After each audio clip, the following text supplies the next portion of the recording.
Dnes sme pripravili deň otvorených dverí pre predškolákov, aby sme deťom ukázali, čo ich čaká počas školy, aby sa zoznámili s prostredím, aby bolo pre nich domáckejšie a pripravili sme si takou hravou formou stanovištia, kde si môžu vyskúšať či už nejaké hudobné nadanie, pohybové nadanie, prípadne v počítačovej miestnosti si vyskúšajú techniku. Pani učiteľka prvácka ich zobrala do krajinky písmenkova, takže takým spôsobom pripravili sme si pre nich občerstvenie. Túra Luka má 4 ročníky, tento rok sú samostatné, radi by sme to udržali. Výhodou našej školy sú menšie počty v triedách, kde sa môžeme individuálne venovať deťom. A samozrejme by sme radi zvýšili tie počty, aby sme boli využití, takže privítame kľudne aj deti z okolia, nielen z Turej Luky.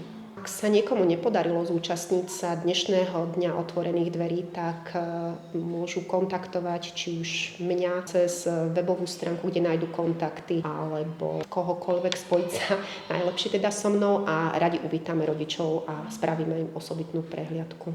Tešíme sa na všetky nové deti, aj na otázky zvedavé, aj na návštevy všetkých predškolákov.